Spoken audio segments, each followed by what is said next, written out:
Good morning students. कैसे हैं आप लोग? उम्मीद करते हैं कि आप लोग अपने अध्ययन में बिल्कुल बराबर लगे हुए होंगे। चलिए उसी अध्ययन की अगली कड़ी को अपन आज स्टार्ट करते हैं।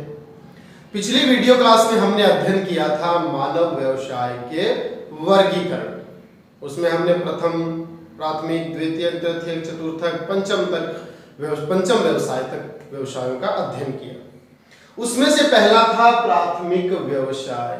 जैसा कि आपको ध्यान में होगा, स्मरण होगा कि जो प्राथमिक व्यवसाय है उसमें मानव आदिम जीवन यानी प्राचीन पद्धति से जीवन यापन करता था और आखेट शिकार करना, संग्रहण करना, कृषि करना, पशुपालन करना, मछली पकड़ना, लकड़ियां काटना और खनन, इस प्रकार से 7 प्रकार के उद्यम मानव के द्वारा किए जाते थे, जिनसे वो अपनी और अपने परिवार की उदर पूर्ति करता था।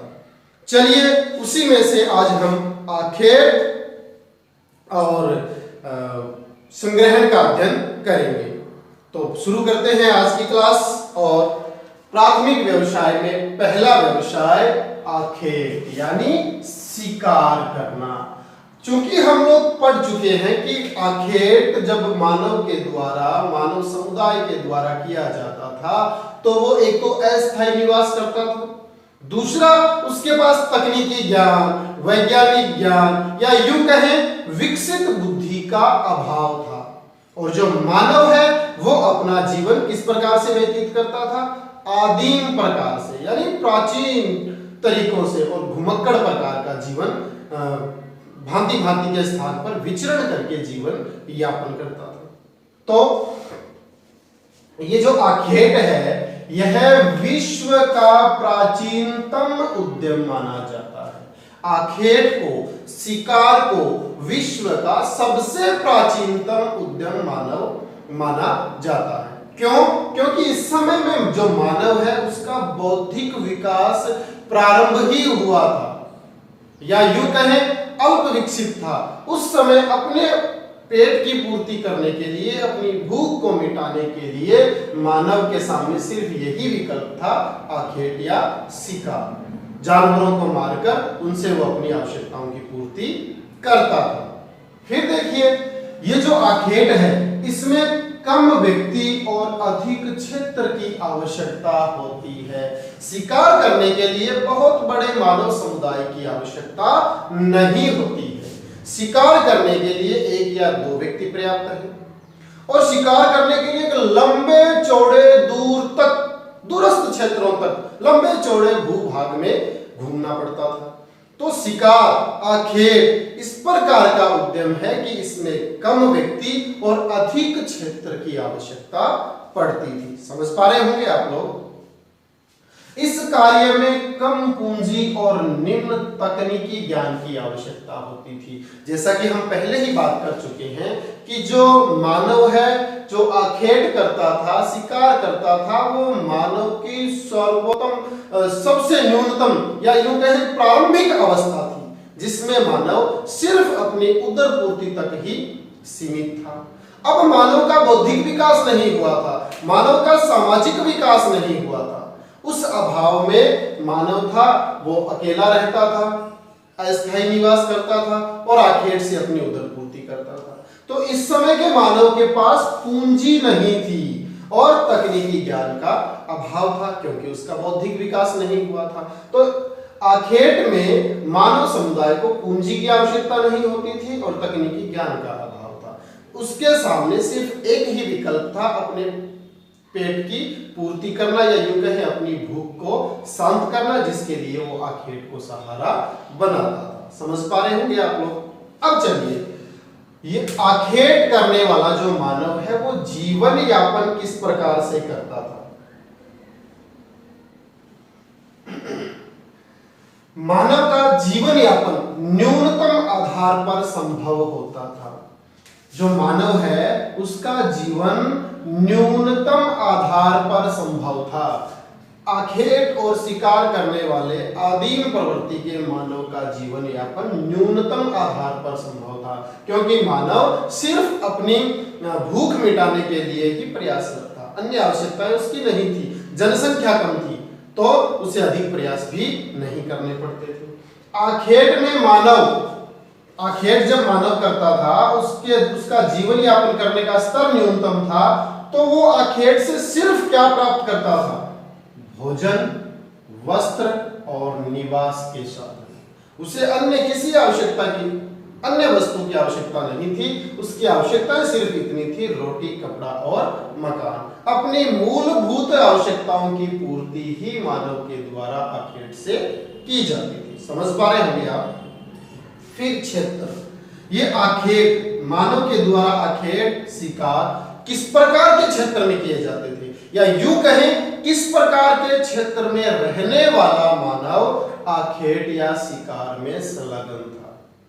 तो अति शीत या अत्यधिक गर्म प्रदेशों में रहने वाले लोग आखेट द्वारा जीवन यापन करते थे, या यूं कहें विषम परिस्थितियां, कठोर जलवायु प्रदेश, कठोर जलवायु वाले जो स्थान है वहां रहने वाला मानव, या तो वो प्रदेश अत्यधिक शीत है जैसे टुंड्रा प्रदेश, साइबेरिया, वहां रहने वाली एस्किमो जनजाति, या कालाहारी मरुस्थलों में रहने वाली बुशमैन जनजाति, यूं कहें जहां जीवन जीने के लिए कठोरतम परिस्थितियां थी, वहां मानव सिर्फ और सिर्फ रोटी, कपड़ा, मकान, अपना भोजन, अपने वस्त्र और निवास तक ही सीमित था, और उन चीजों की पूर्ति वो आखेट के माध्यम से जानवरों को मारकर उनसे कर लेता था।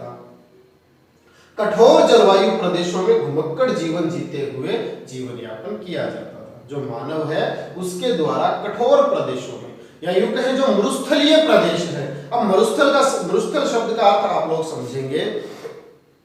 मरुस्थल दो प्रकार का होता है, एक तो होता है शीत मरुस्थल, एक होता है शुष्क मरुस्थल। शीत मरुस्थल जहां वर्ष भर बर्फ ही बर्फ रहती है, अर्थात तापमान न्यूनतम रहता है, जीवन जीने के लिए सुविधाएं नहीं होती है, यूं कहें वनस्पति विहीन क्षेत्र होता है। दूसरी तरफ शुष्क मरुस्थल जिसमें अत्यधिक तापमान होता है, और अत्यधिक तापमान के कारण जीवन जीना संभव नहीं होता, और वनस्पति विहीन प्रदेश होता है। मरुस्थल का तात्पर्य वनस्पति विहीन प्रदेश से होता है, वो चाहे अत्यधिक ठंड के कारण हो, अत्यधिक शीत के कारण हो, या फिर अत्यधिक शुष्कता और तापमान के कारण हो। तो दोनों ही परिस्थितियों में मानव के सामने जीवन जीना कठोरतम होता था, और उन जीवन की कठोरतम परिस्थितियों में मानव के द्वारा अपनी रोटी, कपड़ा, मकान, भोजन, वस्त्र और निवास की पूर्ति आखेट के माध्यम से की जाती थी। समझ पा रहे होंगे आप लोग? चलिए, अब जो आखेट करने वाला आदिम प्रवृत्ति का मानव है, या यूं कहें जो जनजातियां हैं, जनजातियों का मानव किन किन औजारों के माध्यम से आखेट करता था, तो वो आखेट में काम में लेता था नुकीले औजार, पत्थरों से बने हुए या लकड़ी के बने हुए नुकीले औजारों के माध्यम से आखेट किया जाता था। विषाक्त बाण, जहर लगे हुए, विष लगे हुए बाणों के माध्यम से, जिनको वो दूर से ही फेंक कर शिकार कर लेता था, या फिर फंदा लगाकर उसमें जानवरों को फंसाकर और शिकार कर लिया जाता था। तो नुकीले औजार, विषाक्त बाण और फंदा लगाकर मानव के द्वारा, या यूं कहें जनजातीय मानवों के द्वारा शिकार किया जाता था। अब अपन बात करें वैश्विक स्तर पर, संपूर्ण वैश्विक स्तर पर, तो विश्व में कौन कौन सी जनजातियां किस किस प्रदेश में आखेट में संलग्न थी, एक दृष्टि में देखते हैं। प्राथमिक व्यवसाय के क्षेत्र या प्राथमिक व्यवसाय में जनजातियां किस किस प्रदेश में आखेट में संलग्न रहती थी। सबसे पहले जो हम पढ़ चुके हैं एस्किमो जनजाति, कनाडा के टुंड्रा एवं टैगा प्रदेश, बर्फीले प्रदेशों में रहने वाली एस्किमो जनजाति, जिसका हम गहनता से अध्ययन कर चुके हैं कि वो शिकार के माध्यम से, और शिकार भी एक विशेष प्रकार की सील मछली का करती थी, भालू का करती थी, तो जंगली जानवरों का अपने हार्पून के माध्यम से, इतुर पाक, माऊ पाक, वो सारी चीजें आपको ध्यान में होंगी। शिकार यानी आखेट किया जाता था एस्किमो जनजाति के द्वारा। द्वारा। अगली देखिए, सेमोएड, तुंग, याकूत, माइत, चकची और कोरिया, ये जनजातियां हैं जो उत्तरी साइबेरिया में पाई जाती हैं और उत्तरी साइबेरिया में इन जातियों के द्वारा भी आखेट को संपन्न किया जाता है, या यूं कहें इनके द्वारा आखेट के माध्यम से जीवन यापन किया जाता है। अगली देखिए, बुशमैन जनजाति, और कहां पाई जाती है? कालाहारी मरुस्थल में। हमने अभी बात की थी कि जो आखेट है वो किस प्रकार की परिस्थितियों में किया जाता है, एक तो अति शीत और एक अत्यधिक गर्म प्रदेशों में, या दूसरी भाषा में कहें तो मरुस्थलीय प्रदेश, एक ठंडा मरुस्थल एक गर्म मरुस्थल। तो एस्किमो जो ठंडे मरुस्थल में आखेट को संपन्न करती है, और बुशमैन जो गर्म मरुस्थल में, शुष्क मरुस्थल में प्राथमिक व्यवसाय को आखेट को संपन्न करती है। अगली देखिए, पिग्मी जनजाति जो कांगो बेसिन में आखेट करती है। सेमांग सकाई जो मलाया या मलेशिया में पाई जाती है, और जो जनजाति आखेट या शिकार के माध्यम से अपना जीवन यापन करती है। पुनान कहां पाई जाती है? बोर्नियो में। पापुआन कहां पाई जाती है? न्यू गिनी में। जिवारो यागुआ कहां पाई जाती है? अमेजन बेसिन में। तो ये जनजातियां हैं जो भिन्न भिन्न क्षेत्रों में पाई जाती हैं और आखेट या शिकार के माध्यम से अपना जीवन यापन करती है। तो इस प्रकार से आपको प्राथमिक व्यवसाय का पहला उद्यम, पहला व्यवसाय आखेट समझ में आया होगा। तो प्यारे बच्चों, हमने आखेट का अध्ययन किया। अब दूसरा उद्यम, दूसरा व्यवसाय संग्रहण का अध्ययन करने जा रहे हैं। हमने पढ़ा कि जो मानव समुदाय है वो प्राचीन काल में घुमक्कड़ जीवन व्यतीत करता था, आदिम सुविधाओं से अभावग्रस्त जीवन यापन करता था। तो उसमें आखेट के बाद दूसरा आता है संग्रहण। संग्रहण में मानव क्या करता था कि विभिन्न प्रकार की जीवन की आवश्यकताओं की वस्तुओं का संग्रहण कर लेता था, एकत्रण कर लेता था। संग्रहण मानव का प्राचीन उद्यम है, और यह मानव संग्रहण करता किस लिए था? रोटी, कपड़ा, मकान की आवश्यकताओं को पूरा करने के लिए। जैसा कि हमने बात की कि जो मानव है वो अपनी आवश्यकताओं को पूरा करने के लिए संग्रहण और एकत्रण करता था। वो वस्तुओं को संग्रहित करके रखता था अपनी उदरपूर्ति के लिए, अपने निवास के लिए और तन ढकने के लिए, कपड़े के लिए। व्यवसाय में संलग्न लोग जंगलों से क्या क्या चीजें एकत्रित करते थे? कंद, मूल, फल, नट, जड़ और पत्ते। भाई मानव जो जंगल में संग्रहण करता है, अपनी आवश्यकताओं को पूरा करता है, तो जंगल में ऐसी कौन सी चीजें हैं जिनको संग्रहित करने का काम मानव करता है? तो वो जंगल से प्राप्त कंद, मूल, फल, नट, जड़ और वृक्षों की पत्तियों को संग्रहित करके रखता है, जिनसे वो भोजन प्राप्त करता है। पत्तों से, नट, जड़, इनसे वस्त्र के रूप में इनसे अपना तन भी छुपाता है और इनसे अपनी झोंपड़ियां बनाकर आश्रय भी प्राप्त करता है। अब ये जो मानव संग्रहण करने वाला था, ये कृषि और पशुपालन से दूर था। ये कृषि और पशुपालन नहीं करता था। जब तक मानव आखेट और संग्रहण में लगा हुआ था, वहां तक मानव ने एक तो स्थायी अधिवास नहीं किया और दूसरा कृषि और पशुपालन को अपनाया नहीं था। क्योंकि कृषि और पशुपालन को अपनाने के बाद मानव धीरे धीरे स्थायी अधिवास की ओर जाने लगा। अब जो संग्रहण है मानव के द्वारा किया जाता था, वो वर्तमान में भी किया जाता है, लेकिन परिवर्तन इतना सा है कि वर्तमान में उस पर आधुनिकता का प्रभाव है, वर्तमान में उस पर व्यापार का प्रभाव है। आदिम काल में मानव संग्रहण करता था, अपनी आवश्यकताओं को कंदमूल, फल, नट, जड़, पत्तों से पूरा करता था। अब वर्तमान में भी बहुत सारी जनजातियां हैं जो संग्रहण का कार्य करती हैं, परंतु उन पर व्यवसायीकरण, व्यापारीकरण और आधुनिकता का प्रभाव है। देखिए किस प्रकार से है। ये जो लोग हैं, जनजातियां हैं जो संग्रहण का कार्य करते हैं, ये कीमती पौधों की पत्तियां, छाल, औषधीय पौधों को संशोधित करके बाजार में बेच देते हैं। जंगल में, वन प्रदेशों में बहुत सारे ऐसे पेड़ पौधे हैं जो कीमती हैं, जो औषधीय दृष्टि से मूल्यवान हैं। इन लोगों ने उन्हें पहचान लिया और उनकी पत्तियां, छाल, औषधीय पौधों को संशोधित करके बाजार में बेच दिया जाता है, जिससे इनको धन की प्राप्ति होती है। उस धन से ही अपनी विभिन्न प्रकार की आवश्यकताओं को पूरा कर लेते हैं। आगे देखिए किस किस किस चीज का ये लोग उपयोग करते हैं। वृक्षों की छाल है, उससे कुनेन बनाया जाता है, जो मलेरिया की दवाई है।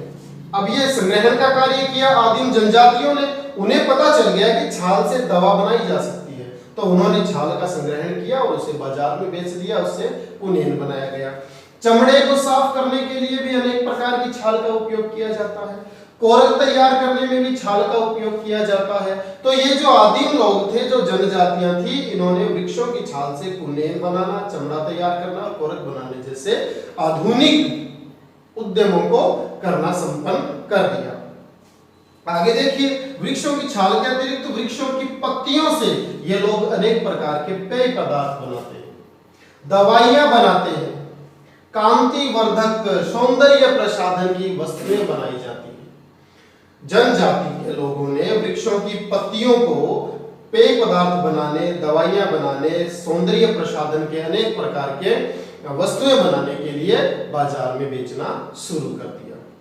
देखिए, जो वृक्षों के रेशे हैं, रेशों से कपड़ा बनाना, दृढ़ फल से भोजन बनाना, तेल बनाना आदि आधुनिकता और व्यापार के प्रभाव से कार्य इन्होंने करने प्रारंभ कर दिए।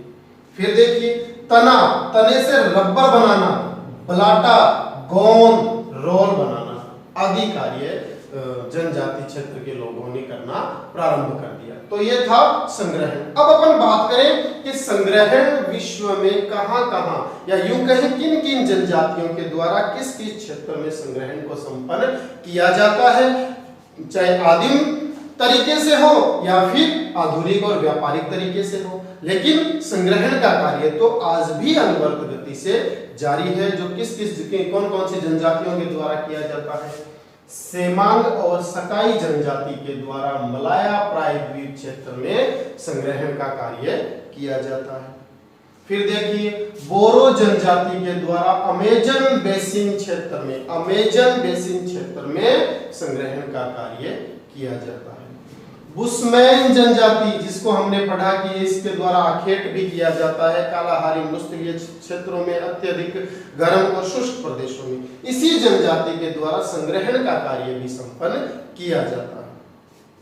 पर्वतीय क्षेत्रों में जहां जीवन जीना बहुत ही दुर्गम है, दुष्कर कार्य है, ऐसी परिस्थितियों में मानव प्राचीन तरीकों से आज भी जीवन यापन कर रहा है, तो इन लोगों के द्वारा संग्रहण भी किया जाता है।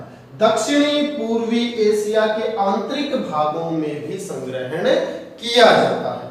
तो अपन ने पढ़ा कि संग्रहण के माध्यम से मानव जीवन यापन करता था, जीवन की मूलभूत आवश्यकताओं को पूरा करता था, और फिर धीरे धीरे उस पर आधुनिकता का प्रभाव पड़ा, और आधुनिकता और व्यापारीकरण के प्रभाव के कारण उसने वृक्षों के जो अलग अलग अंग थे, वृक्षों की पत्तियां थी, वृक्षों की छाल थी, वृक्षों का तना था, उनकी जड़ें थी, रेशे थे, उनका अलग अलग तरीके से उन्होंने उपयोग करना प्रारंभ कर दिया, उनका व्यापारीकरण करना प्रारंभ कर दिया। तो प्यारे बच्चों, आज हमने अध्ययन किया प्राथमिक व्यवसाय में आखेट और संग्रहण का। तो उम्मीद करते हैं कि आप लोग बिल्कुल बराबर अध्ययन करते रहेंगे। अध्ययन करते रहिए, पढ़ते रहिए। जय हिंद, जय भारत, धन्यवाद।